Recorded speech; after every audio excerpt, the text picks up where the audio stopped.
When Barack Obama said he'd had enough of the lies, no one expected him to reveal documents that would leave Trump furious and the country questioning everything. Inside the Civic Center in Des Moines, Iowa, the crowd held that electric quiet you only hear right before something big drops. Cameras were locked in. The lights were harsh. And in the middle of that bright stage sat Barack Obama, calm, still, like a man who had already played out the next 10 moves in his head. The event was supposed to be another polite conversation about democracy, trust, and the country's future. But minutes later, it became something neither the audience in the room nor the millions watching at home would ever forget. The moderator, a young PBS journalist named Lauren Pierce, offered a nervous smile before turning to him. "Mr. Obama," she began, "a lot of Americans feel unsure about who to trust. Politicians, the media, even election officials. How do you rebuild trust when so many people feel lied to?" Obama didn't jump in right away. He leaned back, crossed one leg over the other, and scanned the room. It wasn't hesitation, it was calculation. The pause of someone who knows his next words will hit hard. "You know," he said finally, his voice even and steady, "truth isn't supposed to depend on who shouts it the loudest. It depends on facts. But lately, a lot of people, including some I've worked with, decided facts are optional." The crowd shifted. A few clapped softly, unsure. Others leaned forward, phones raised. Obama stayed calm, but the weight behind his words made it clear who he meant. Without ever saying the name, Lauren tried to tread carefully. "Are you referring to former President Trump's recent statements about the 2020 election?" Obama gave a faint smile. "Let's just say, when someone keeps insisting the sky is green, and millions start believing it, eventually you've got to hold up a picture of the sky." Laughter rippled through the room, brief and nervous. Obama didn't break expression. "I stayed quiet for a while," he continued. "I thought the noise might settle. But the truth doesn't defend itself. And when someone keeps rewriting history like their version is all that matters, the American people deserve better." There it was, the shift. The air changed. Even the moderator sensed it. "So you're saying Mr. Trump's claims about voter fraud and media bias aren't true?" Obama looked straight into the camera. "I'm saying they're false. Not just false, deliberately false. I'm saying people I trusted told me firsthand they were pressured to say things that weren't real. And I'm tired of watching this country bend under that." Gasps rippled through the hall. In the control room, producers scrambled, whispering into headsets, checking facts. Obama didn't flinch. "This isn't politics," he said. "It's honesty. When leaders choose lies because the truth is inconvenient, democracy doesn't collapse overnight. It decays, slowly, until people stop believing in anything." A retired schoolteacher whispered, "He's never spoken like this before." A farmer gripped his hat tight. Obama wasn't yelling. He was precise. Surgical.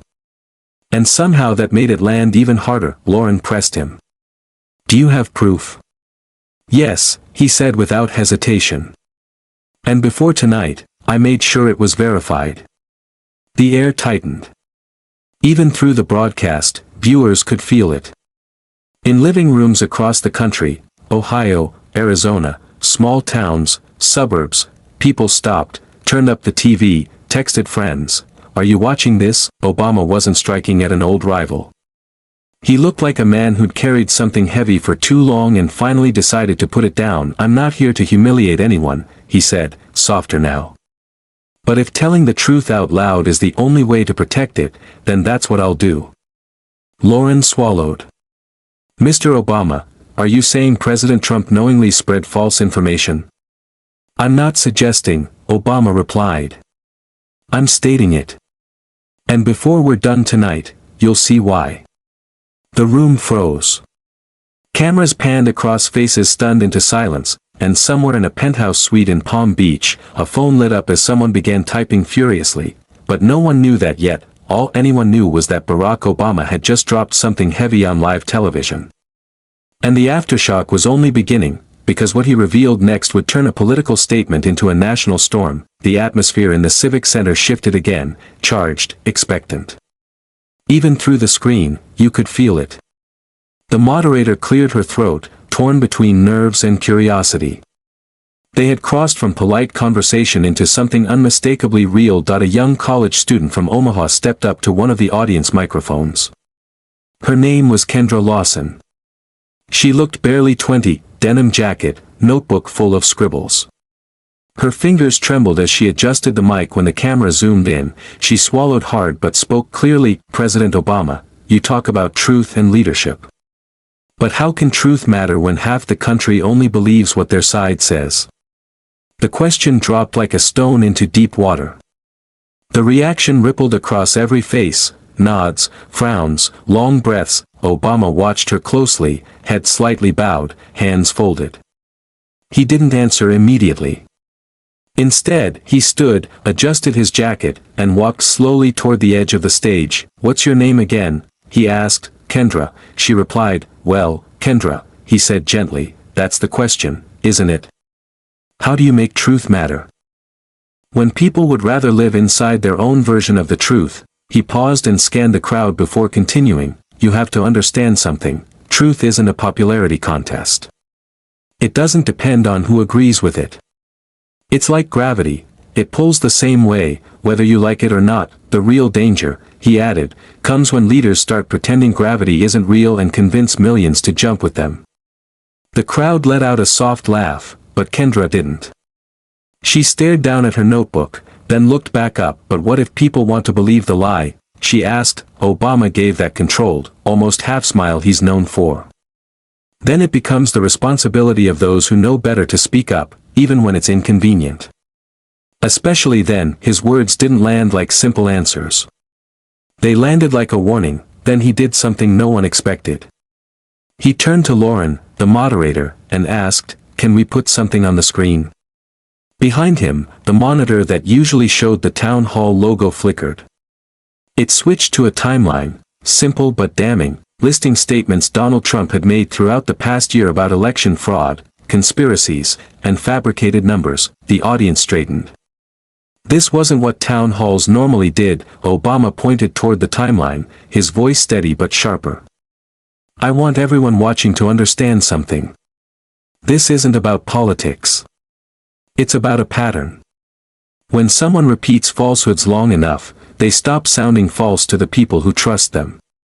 That's when it becomes dangerous. Lauren stepped in carefully. Mr. Obama, are you saying former President Trump intentionally misled his supporters? I'm saying, Obama replied, that he was told the truth many times and chose to ignore it. And I've seen the evidence. I've spoken to the people who were in the room. Whispers spread through the audience. Reporters started typing furiously. Nothing about this felt rehearsed. You could see it in the way Obama's hand moved, deliberate, not dramatic. Kendra raised her hand again. So what happens when the lie becomes part of who they are?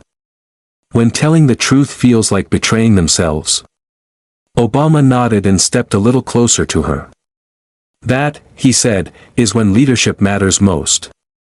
Because leadership isn't about making people comfortable. It's about respecting them enough to tell them the truth, even when it hurts. A middle-aged man clapped, slowly. Others joined in. Not out of excitement, but relief. Like someone had finally said what they'd been holding in for years. As the applause faded, Obama looked around the room. You know, Kendra, I didn't come here to point fingers. I came because we've spent years pretending lies are just differences of opinion. They're not. Lies are weapons. And if we let them spread unchecked, one day we'll wake up and realize they won. Lauren glanced toward the producers. They were signaling, cut to commercial. But Obama wasn't done. Before we go to break, he said quickly, I need to make something clear. This isn't speculation. I have something that confirms exactly what I'm saying. The room froze. Heads turned. Eyes widened. What do you mean, Mr. President? Lauren asked. Obama gave that same quiet, knowing smile, the one that always suggested he was a step ahead. Let's just say I didn't come here empty-handed. Murmurs flooded the room. Phones came out. Every journalist felt it. That rush when history starts to shift under your feet. Kendra looked stunned. What kind of proof? Obama's voice softened, but there was steel beneath it. First-hand accounts. Documents.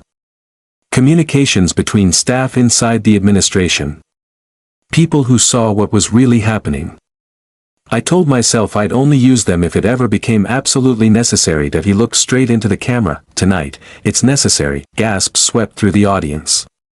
The producers cut to commercial seconds later, but not before Obama's face lingered on screen, calm and resolute. That image would spin across every platform within minutes. In living rooms across the country, people leaned back, trying to absorb what they just heard. Something had shifted. For the first time in years, Barack Obama wasn't speaking from the sidelines. That he was standing in the center of the storm, but when the cameras returned, the storm was only beginning. When the broadcast resumed, the crowd could feel that electricity, heavy, quiet, expectant. Conversations faded. Phones lowered. Even the camera operator seemed still. Obama sat with his notes untouched, hands loosely folded. Calm. But everyone sensed he was about to change the night. Lauren leaned slightly forward. Mr. Obama, before the break you said you had proof. Are you ready to share it? He looked at her, then at the cameras. Yes. But before I do, I need to remind everyone, this isn't about politics or payback. It's about truth. Because the longer we pretend lies are harmless, the more damage they cause. He reached beside his chair and lifted a slim gray folder. Plain. Unmarked. Ordinary, but in that moment, it felt like the heaviest object in the room.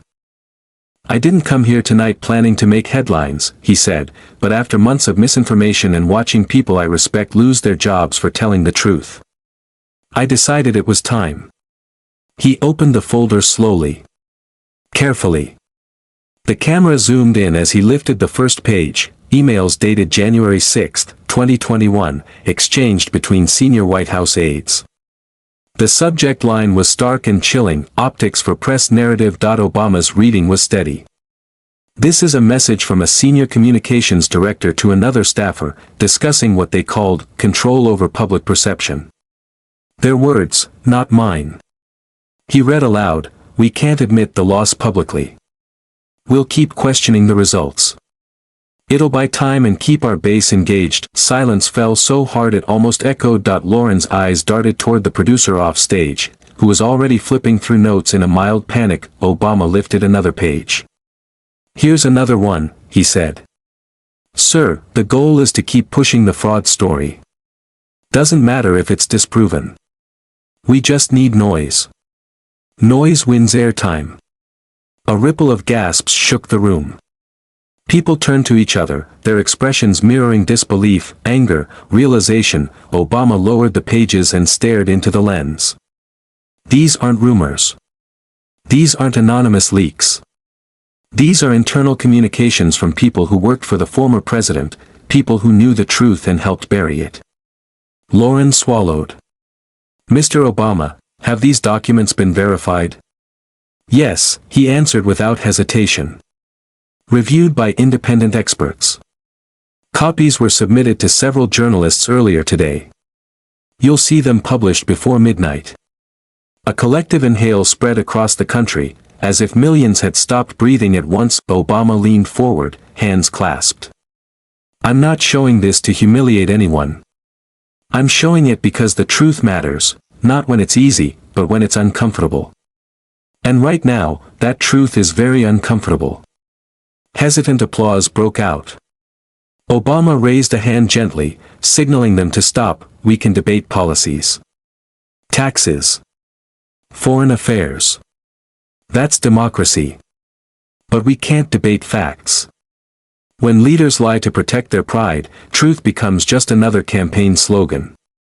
And once that happens, the country you know disappears, one piece at a time. Kendra, the college student, was still at the microphone, her hands trembling slightly. If this is all true, she asked, voice wavering, what happens now? Obama held her gaze. It wasn't pity. It wasn't anger. It was a kind of seriousness that made the room hold still. What happens now, he said, depends on all of us. Truth only survives if people choose to protect it.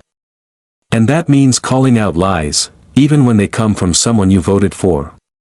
That's what courage looks like in a democracy. The audience wasn't sure how to respond. It wasn't applause material. It wasn't a sound bite. It was a challenge. Lauren tried to move things along, but even she looked rattled. Mr. Obama, you understand this will cause a huge reaction, right? He gave a small, knowing smile. Lauren, I've been in politics long enough to know, telling the truth always causes a reaction. The crowd chuckled nervously. Everyone could sense it, something massive was already forming. Meanwhile, miles away, in a mansion glowing with chandelier light, someone watched the broadcast with a jaw clenched tight. His phone flooded with notifications. His name was trending. Headlines were erupting in real time. Back on stage, Obama continued, "The reason I came here tonight isn't to reopen old wounds. It's to remind people that leadership isn't about ego, it's about responsibility. When you speak to millions, you don't get to twist reality just because the truth makes you look bad." Lauren glanced toward the control booth. "We're running over time," she whispered. Obama collected the papers, sliding them back into the gray folder. "That's fine," he said. "The truth doesn't fit into a time slot." The audience laughed gently, more from tension than humor. As the broadcast prepared for its final segment, the entire atmosphere had shifted. Reporters whispered urgently. Viewers at home texted friends.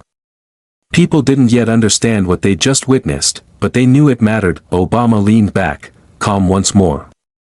"History," he murmured, almost to himself, "has a way of catching up, no matter how fast the lies run." The camera tightened on his face, capturing that familiar quiet confidence, the look of a man who knew the real storm was already gathering outside the studio walls, but the explosion wasn't happening in Iowa. It was happening hundreds of miles away in Florida, where one man's reaction was about to light the fuse for the next chapter. By the time the credits rolled, the internet was already ablaze. Clips of Obama reading from the folder were everywhere. Hashtags surged, hashtag Obama files, hashtag truth live, hashtag proof on air. Back in the Iowa auditorium, Obama stayed behind, talking with producers, signing autographs, shaking hands with audience members who still looked stunned. Lauren Pierce approached him as the crew packed up. Her earpiece hung uselessly around her neck. "Mr. Obama," she said quietly, "I've done hundreds of interviews. I've never seen a reaction like that." He smiled, polite, unreadable. That's what happens when people hear something they weren't supposed to. Meanwhile, miles away in Palm Beach, Florida, a flat-screen TV replayed the broadcast. The image was frozen on Obama's face mid-sentence, calm, direct, unshaken. Sitting in front of it was Donald Trump, phone in hand, scrolling through a flood of notifications. The room glowed with harsh blue light from multiple screens. His advisors murmured in the background, unsure whether to speak up or stay silent. "He's lying," Trump muttered, loud enough for everyone to hear but aimed at no one. "Completely lying. We never wrote those emails." Rick Callen, one of his aides, cautious, measured, mid-40s, leaned forward. "Sir, the documents look very specific. If they're authentic, we might need to." "They're not authentic," Trump snapped. "He made them up. Obama's trying to steal the spotlight again. I'm not letting that happen." He opened Truth Social and began hammering out a post, Obama spreading fake documents on national TV. Lies, lies, lies. Pathetic attempt to stay relevant. People aren't stupid, they know the truth. Within seconds, the post was everywhere. It exploded across the platform, but the comments weren't what Trump expected. Some supporters echoed his outrage, but others, longtime loyalists, wanted proof. They asked to see the documents themselves. They wanted answers. Rick cleared his throat again. "Sir, it might be wise to release a formal statement." "No," Trump barked, his voice rising. "No statements. I'm going live tonight.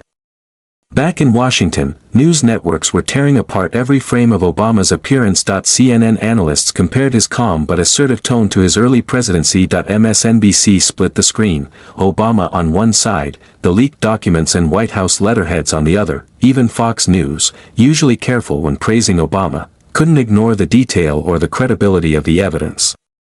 Inside NBC's newsroom, senior political correspondent Maya Glenn stood beside a whiteboard covered in timelines. Look at the dates, she told a producer. These emails were sent days before the certification vote.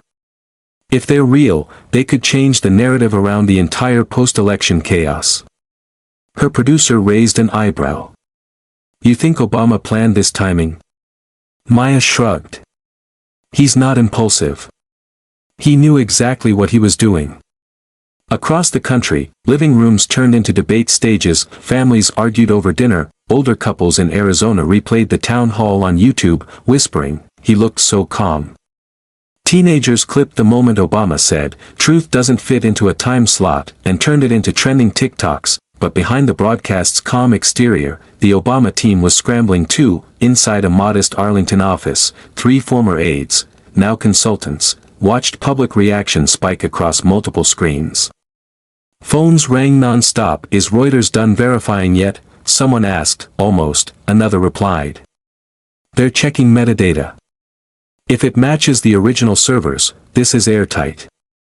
Obama himself was on the phone with Marlene Shaw, his former communications director and longtime confidant. "Barack," she said quietly, "you just kicked a hornet's nest. You ready for the swarm?" "I didn't say anything that wasn't true," he replied. "If that causes noise, then so be it. You know he won't let it go. He'll say it's fake. He'll attack you personally. That's how he plays." Obama's voice remained calm. He can do whatever he wants.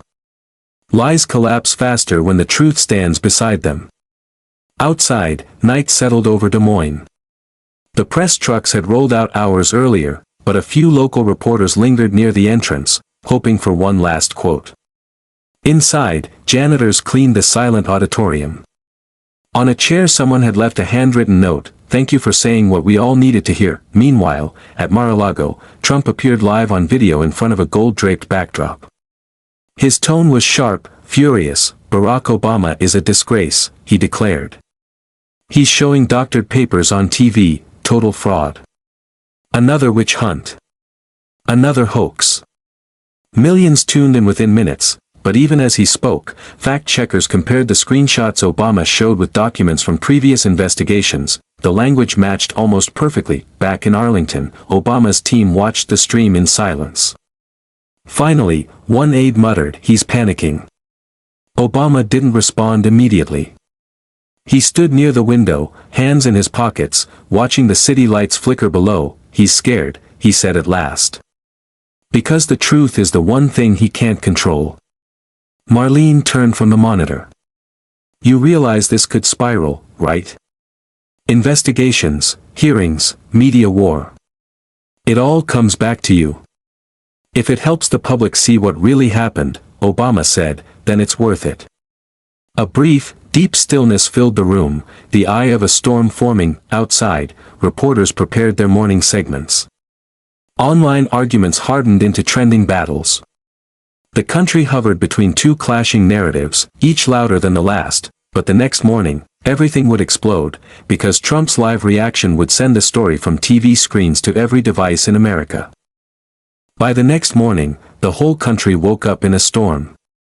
Cable networks replayed Obama's town hall non-stop, breaking down every sentence as if it were evidence in a trial.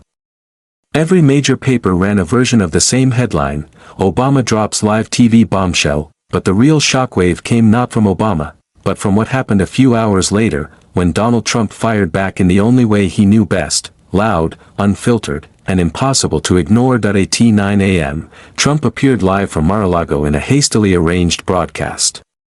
The backdrop was classic Trump, the American flag, heavy gold curtains, and a podium emblazoned with "Save America." The lighting was uneven, but it didn't matter. His supporters weren't tuning in for polish. They wanted fire. He opened with his familiar mix of swagger and defiance. "Folks," he said, gripping the podium, "what you saw last night was one of the most dishonest political performances in history. Barack Obama, a man who had 8 years to do his job, gets on TV and lies about me again because he can't stand that I did it better." The crowd behind him cheered, but something felt off, like the applause was being forced out of them. Even through the screen, you could sense the tension. Trump pushed ahead, voice rising. He showed fake papers. Fake. Created by the same clowns behind Russia, Russia, Russia. Total fabrication. He's trying to distract you, and you know exactly why. He didn't say why, but his base didn't need specifics. They filled in the rest. That I in the press seating, veteran reporter Jonathan Reyes of the Washington Ledger leaned toward a colleague. "He's not just reacting," Jonathan muttered. "He's unraveling." The cameraman nodded. "Yeah, and he's nowhere near the script." Trump slammed his palm against the podium. "You know what's disgusting? The fake news networks, CNN, MSNBC, ABC, all playing that Obama clip like it's the gospel. Not one of them asked to see those documents. Not one." He pulled a printed, grainy photo from his jacket and held it toward the cameras. "Look at this. Does this look real? Totally fake. We already have experts proving it. Their report is coming soon." But even as he spoke, producers across multiple networks were confirming the opposite. Independent analysts had already authenticated the emails. Metadata matched official White House servers. The documents were real. The timing was brutal. Trump's denials were being disproved in real time. For nearly 40 minutes he lashed out, at Obama, the media, even former aides who had distanced themselves. His confidence swung into agitation. Sentences circled back, contradicting each other. "I'm telling you," he shouted into the camera, "Obama's terrified. Terrified of me running again. Terrified of the truth coming out." Jonathan scribbled the word terrified. "He keeps saying Obama is scared," he whispered. Classic projection. The cameraman smirked. Classic Trump. Halfway through, Trump's communications advisor, Rick Klein, tried signaling to him off camera. Rick had just seen the alert. Reuters confirmed the Obama documents were verified. The headline dropped mid-speech. Rick mouthed, "Stop talking." Trump didn't stop. Instead, he veered into a new claim. "We've got documents too," he shouted. "And when I release them, everyone will see who the real liar is." Rick lowered his head. He knew the truth. Those documents didn't exist. There was no counter-evidence. No plan. Just improvisation on live television. When Trump finally rapped, reporters rushed to send their first takes. Jonathan Reyes leaned toward his cameraman. "This wasn't a response," he said quietly. "This was a meltdown." The moment the feed ended, networks erupted. NBC ran, "Trump erratic in live response." The New York Times called it a frantic attempt to reclaim the narrative. Even conservative outlets hesitated. A Newsmax host admitted, "We'll need to see the documents he mentioned. Until then, this is speculation." Online, the divide exploded. Trump loyalists defended him fiercely, pushing claims of an Obama smear campaign. But independent journalists posted the verified data themselves, metadata logs, server matches, cross-checks. The evidence was overwhelming. By noon, #Trump meltdown and #Obama proof dominated social media side by side. Late night shows began prepping jokes. But beyond the humor, something else was shifting: public opinion. Even lifelong supporters were wavering. One retired veteran from Kansas wrote on Facebook, "I've defended him for years. But if these emails are real, I can't ignore that."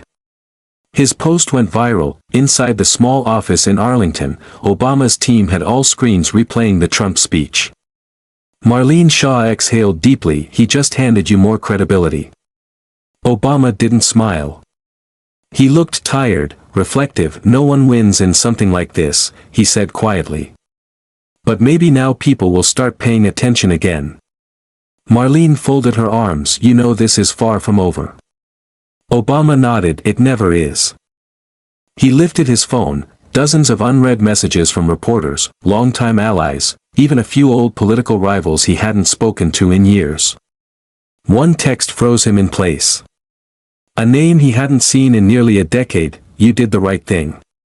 Proud of you." He stared at it, breathing out slowly. Outside his window, DC's steady traffic rolled on, unaware that the country's most heated argument was already hardening into something history books might debate for generations. But while the media kept replaying every second of Trump's response, something far more consequential was taking shape. The public's reaction was unlike anything either man had predicted. By the next evening, the story had evolved beyond politics. It was everywhere: grocery store checkout lines, school parking lots, church foyers, coffee shops. People weren't just watching anymore. They were debating. Breaking down every beat of Obama's composed delivery, every moment of Trump's explosive rebuttal. The nation hadn't been this collectively locked in since election night 2020. Cable networks went full saturation mode. CNN's analysts praised Obama's restraint, calling it the most disciplined moment on live television in years. Fox News tried to balance its tone, offering skepticism but acknowledging the mounting verification of the documents. No matter which station you landed on, America was hooked. In small towns and big cities alike, dinner tables turned into roundtable panels. In Columbus, Ohio, retired factory worker Gerald Lane sat with his wife, watching a replay. "Truth isn't supposed to depend on who yells the loudest," Obama said in a clip. Gerald shook his head. "You know, Mary, I voted for Trump twice. But that sounded like a man who's not hiding anything." Mary blinked. "You think Obama's telling the truth?" Gerald exhaled. "I don't know. But it didn't feel like a performance." Hundreds of miles away in Austin, dorm lounges buzzed with late-night debates. Andre Vasquez, a sophomore, streamed a side-by-side edit, Obama calm, Trump red-faced and shouting, "Dude," his roommate laughed, "Look at Trump when he says, fake documents." Guys sweating like crazy. Andre nodded, and Obama didn't even raise his voice. That's what's throwing everyone off. He just laid out facts and walked away.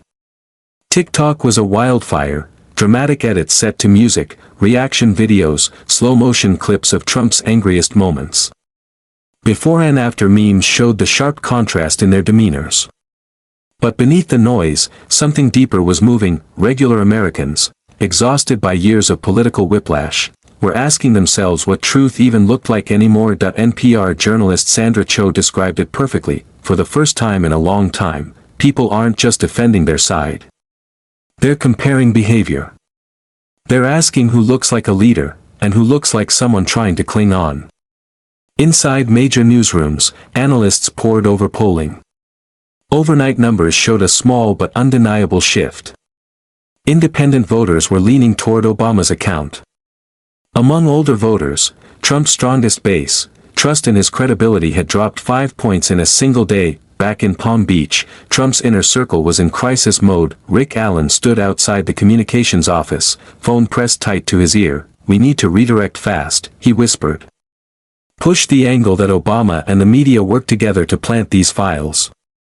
"But we can't prove that," said the voice on the other end. Rick closed his eyes. "We don't need proof. We need noise." But noise wasn't landing.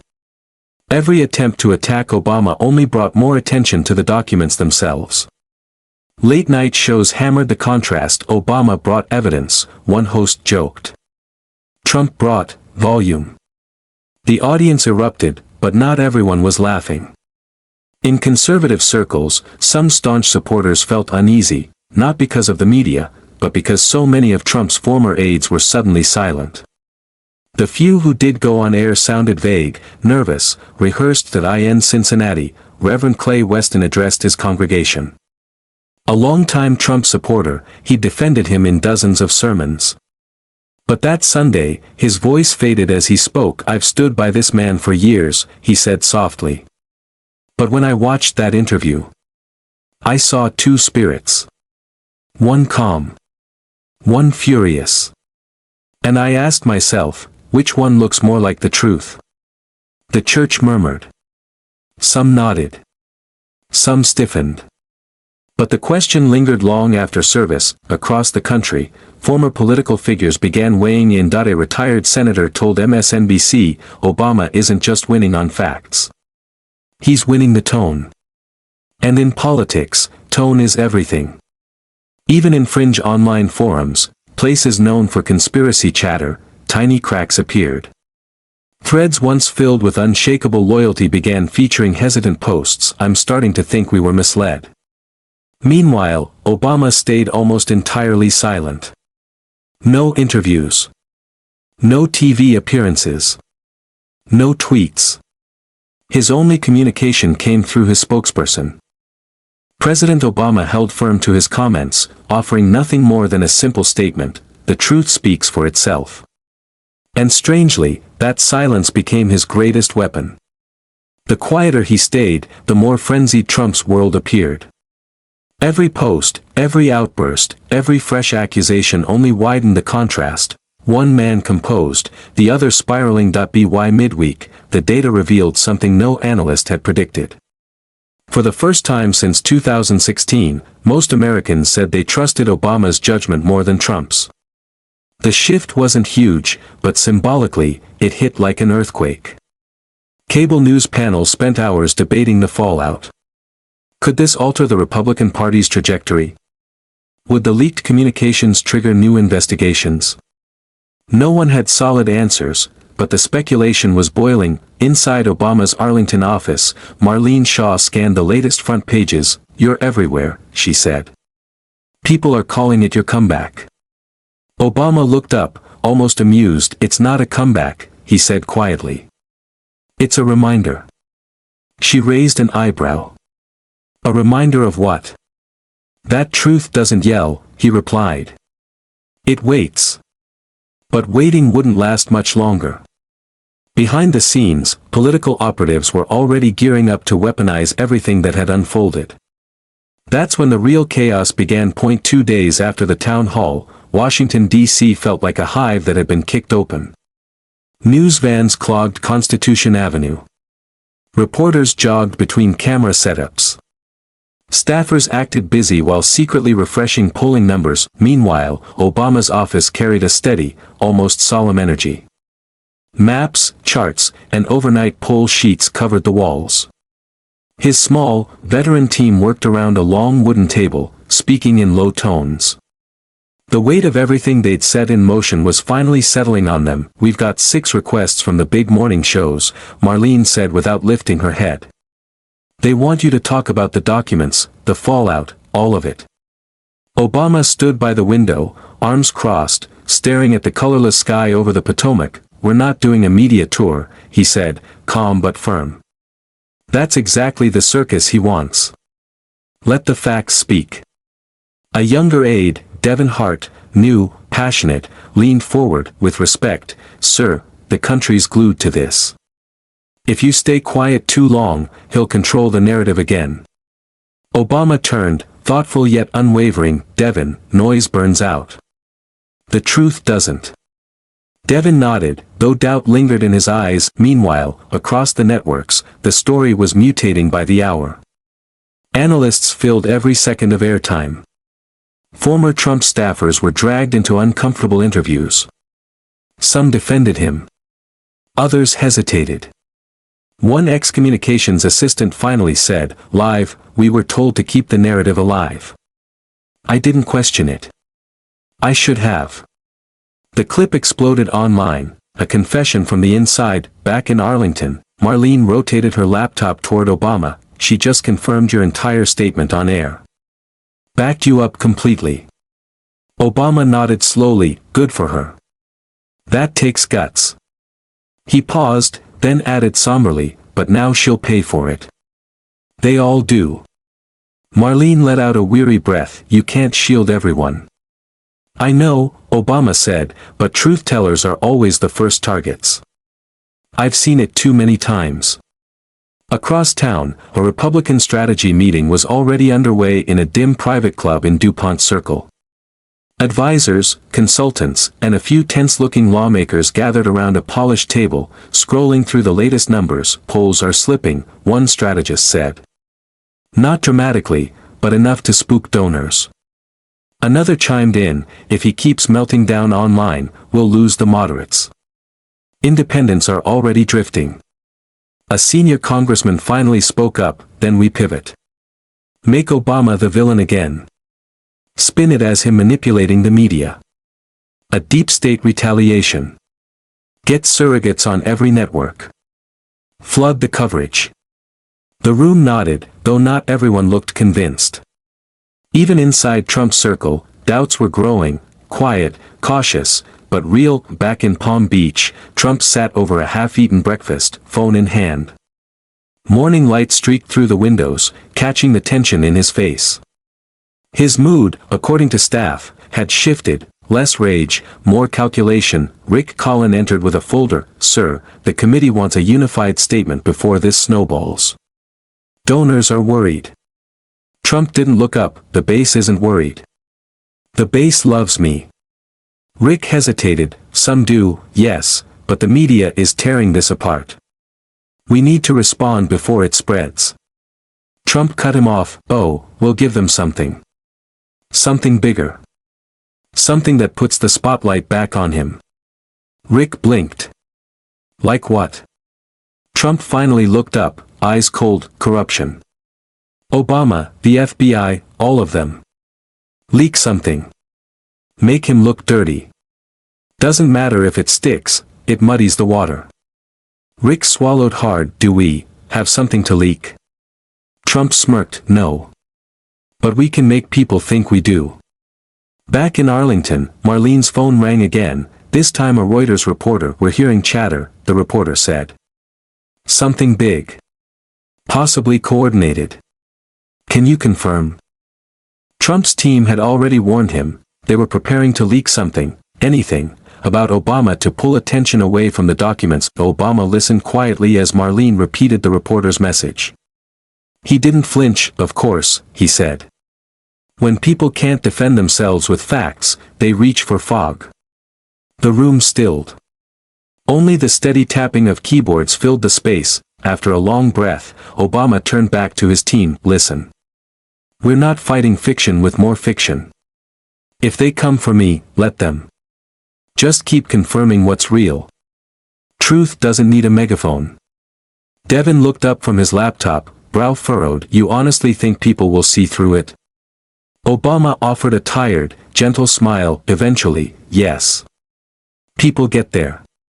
It just takes patience, and a little belief. Outside, a light drizzle traced thin trails down the windows.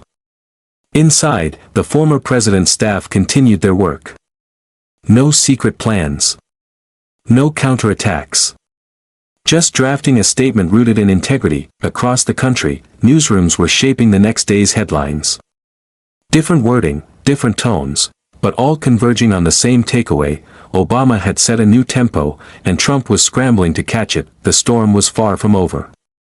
But inside that calm Arlington office, it was clear which team was navigating it with steadier hands. Down in Florida, Trump wasn't done. What came next would drag the entire nation even deeper into the fight. By Friday morning, the media cycle erupted again, not because of new evidence, but because Trump decided to confront the cameras head-on. No more cryptic posts or filtered statements. He wanted live lights, real-time reactions, and total control. His team stacked his schedule with back-to-back conservative interviews, hoping to wrestle the narrative away from Obama. The first stop, a primetime sit-down with Megyn Callow, a host known for her sharp questions, yet consistently sympathetic to Trump. Her Miami studio buzzed with producers, grips, and assistants, all aware millions were watching. Trump arrived 15 minutes behind schedule, navy suit, red tie. He looked more worn than usual, but the familiar showmanship was intact. Once the cameras rolled, Megyn leaned in. Mr. President, thank you for joining us. Let's get straight into it. Barack Obama made several serious allegations this week, supported by documents that multiple outlets say they've authenticated. What's your response? Trump flashed a smile that didn't touch his eyes. Well, Megyn, first of all, it's all fake. You know it, I know it, everybody watching knows it. He shook his head dismissively. Obama's desperate. He's been irrelevant for years, and now he's trying to crawl back into the spotlight using my name. Again. He's obsessed. Meghan nodded but didn't drop the question. These documents, are you saying they're completely fabricated? Absolutely, Trump declared, put together by the same corrupt insiders who tried to take me out before. We've seen this movie, Russia, Ukraine, impeachment, every bit of it bogus. Now they're recycling it. He leaned back, sweeping a hand through the air. Look, Meghan, the American people aren't stupid. They don't trust the media. They don't trust the so-called experts. They trust me because I've always told them the truth. Off camera, one of Meghan's producers exchanged a look with a colleague, because the contradiction was impossible to ignore. Still, the interview pushed forward. Meghan displayed a screenshot of a verified internal email. This message was sent by one of your senior staff members. January 6, 2021. It matches official White House correspondence confirmed by multiple agencies. Your reaction? Trump swatted the air. Never seen that email in my life. Probably photoshopped. The media can fake anything, videos, audio, whatever. Faking an email? Please. He laughed, but his voice trembled at the edges. Within minutes of airing, social platforms erupted. Supporters praised his refusal to budge. Critics called it denial on full display, but what grabbed the public most wasn't the content, it was the delivery. Trump looked less controlled, interrupting often, circling topics, repeating lines. There was tension there, an unease bordering closer to panic than authority. Back in Arlington, Obama's team watched in silence. Devin shook his head. He's doubling down. Marlene exhaled slowly. It's the only thing he knows. Obama's hands were clasped, eyes locked on the screen. When the segment ended, he finally spoke. That's not strategy. That's fear. Later that evening, Trump logged into his next appearance, a chaotic, conspiracy-heavy podcast hosted by Cal Reiner, a fast-talking influencer with a massive following. Reiner kicked off with theatrical outrage. The mainstream media is trying to shut you down, Mr. President. My audience wants the truth directly from you. So what's really happening? Trump leaned in. It's simple, Cal. They're afraid of me. Democrats, the deep state, Obama, every one of them. They know I'm running again, and they know I'll win. So they're doing everything they can to destroy me. But it won't work. And for nearly an hour, the two traded claims, feeding the frenzy.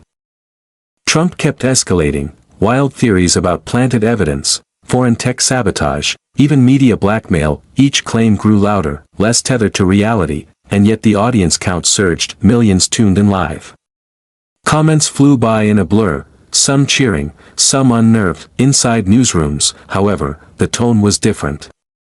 Editors began piecing together the timeline. Reporters discovered that several former staffers mentioned in Obama's documents had actually been subpoenaed months earlier in sealed federal cases. Suddenly, Obama's revelations weren't just political, they were potentially prosecutorial. That changed everything. Cable anchors started asking the same question across networks. If these documents are authentic, what happens next?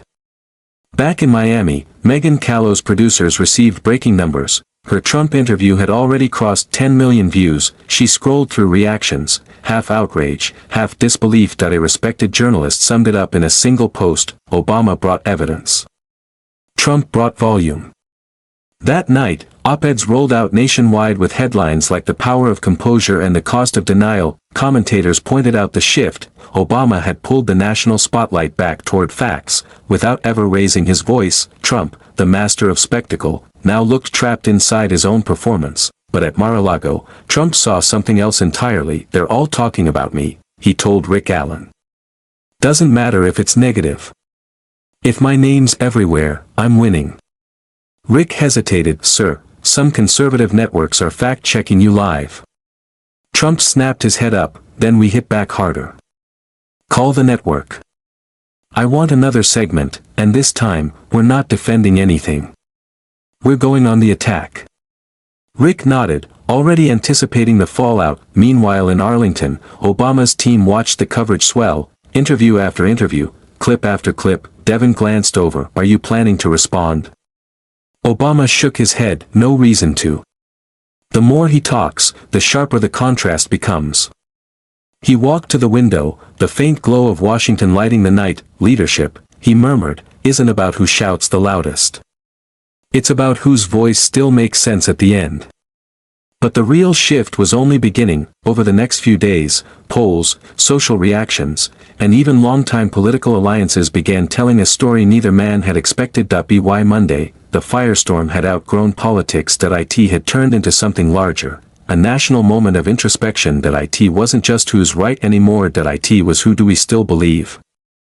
News panels played side-by-side footage, Obama calm and precise, Trump heated and restless. For the first time in years, Americans weren't just reacting, they were comparing. In Philadelphia, inside a worn 1950s diner, sports debates and talk about gas prices had been replaced with political conversation. The breakfast crowd gathered around a small TV in the corner. The volume was low, but everyone watched CNN replay Obama's measured remarks alongside Trump's eruptions. That's what leadership used to sound like. An older man muttered. A woman nearby shook her head. Never voted for Obama, not once.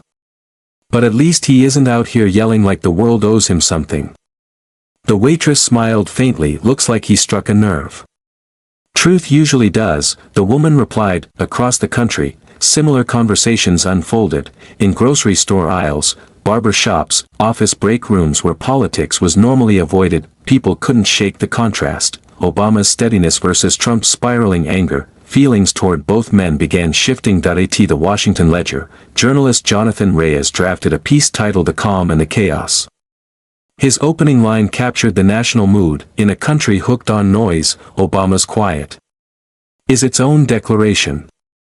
His editor looked up after reading. You think this marks something bigger? Jonathan shrugged. Maybe not a comeback, but definitely a change. People are exhausted by shouting. They want steadiness. Meanwhile in Palm Beach, steadiness was the one thing missing. Inside Mar-a-Lago, the offices were a whirlwind, phones buzzing, aides arguing, lawyers darting in and out. The pressure spiked when NBC reported that federal investigators were already reviewing the documents Obama shared, and early signs indicated they were legitimate. Trump exploded. They're lying, he shouted, pacing across the marble. Obama's got friends in the DOJ, this is rigged. Rick Allen watched the updates on his tablet. Sir, with respect, DOJ involvement makes this harder to counter. We may need to pull back a bit. Trump spun around. Tone it down. When they're accusing me of fraud on national TV? No, Rick, you tone it down. I'm not backing off. But beneath the defiance, cracks were forming. He was barely sleeping, calling aides at all hours, obsessively tracking every cable segment. Staffers whispered about the change, how much more volatile he'd become, how paranoid, how quick to lash out. Meanwhile, Obama's silence had become its own gravitational force. The longer he stayed quiet, the more credible he appeared. When he finally broke that silence midweek, it wasn't with a speech, just a single-line written statement posted online. The truth doesn't fade under pressure, it withstands it. Nothing more. No hashtags, no follow-up, just the line. It went viral instantly. Major papers ran it as a headline, cable networks debated it, social media lit up with interpretations. One user summed it up: he doesn't need to shout. He had already said everything that needed saying. Political strategists called it a masterclass in calculated restraint. Even longtime critics, people who had never warmed to Obama, found themselves begrudgingly admitting that his handling of the moment felt presidential. Meanwhile, pollsters released fresh numbers. In just 5 days, public trust in Obama had surged by 15 points. Trump's favorability had dropped by 9. Those figures weren't enough to end a political career, but they told a very clear story. The country was shifting. Slowly, steadily, unmistakably. Inside the Arlington office, Devin stared at the numbers in disbelief. I can't wrap my head around this, he said. You stayed silent for 3 days and everything flipped.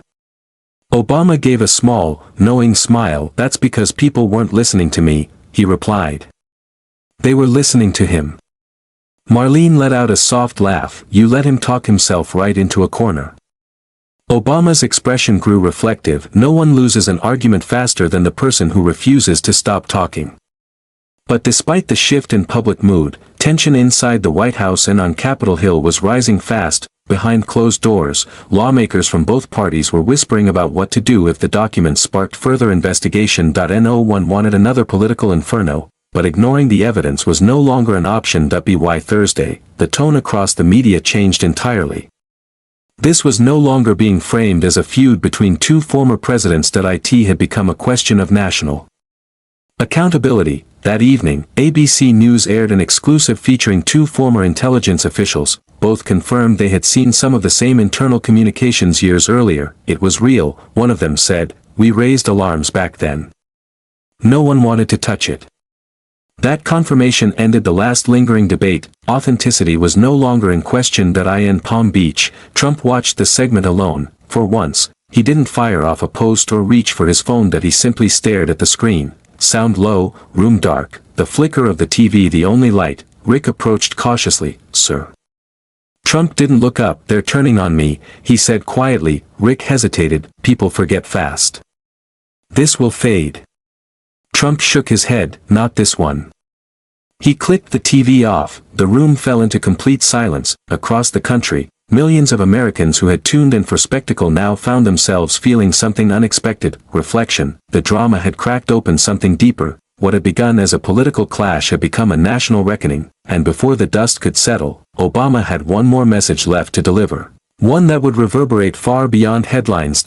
Sunday morning, the country woke to a rare quiet. No furious live streams, no emergency alerts, no all-caps posts exploding across feeds. The noise had finally slowed, as if the nation had exhaled after weeks of holding its breath. Yet underneath that quiet, everyone was waiting to see whether Barack Obama would speak again. When he finally did, it wasn't through a rally, a primetime interview, or a polished stage. It was a simple public service broadcast recorded in a modest studio, a plain blue backdrop, no logos, no cheering crowds, just Obama in a chair, sleeves rolled up, looking directly into the lens. Good evening, he began, voice steady, reflective. This week showed us how fragile truth can be, how easily it can be buried under noise and outrage, but we also saw something else, people paying attention again.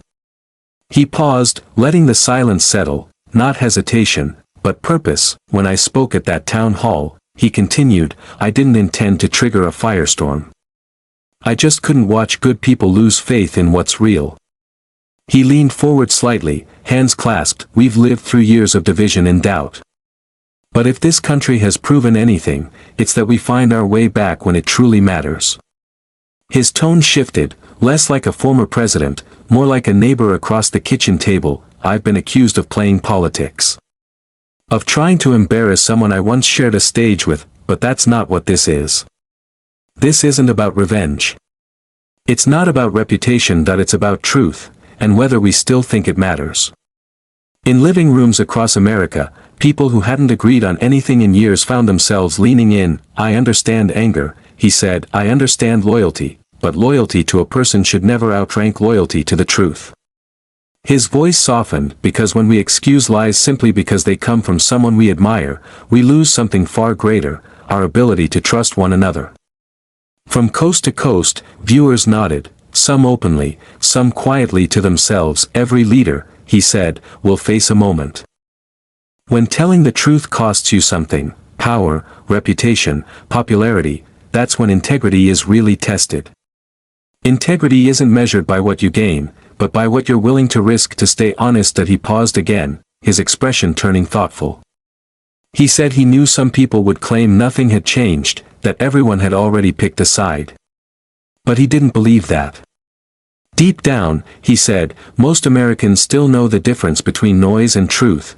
They just need a reason to trust it again. As he spoke, the camera slowly drew closer, his voice softening. Maybe that's where we begin, he suggested, by admitting we've all been guilty of listening to the loudest person in the room instead of the right one. He smiled faintly then, almost self-aware, and added that he had been the loud one at times too. But growing older teaches you something. The truth doesn't need to shout. It just needs time. He rose from his seat, not abruptly, but with purpose.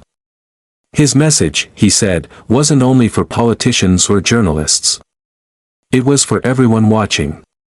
The next time something sounds outrageous, pause before repeating it. Ask yourself, who benefits if I believe this? That single question, he said, could save a lot of trouble. He glanced briefly off camera, then returned his gaze. We can disagree all we want, that's democracy.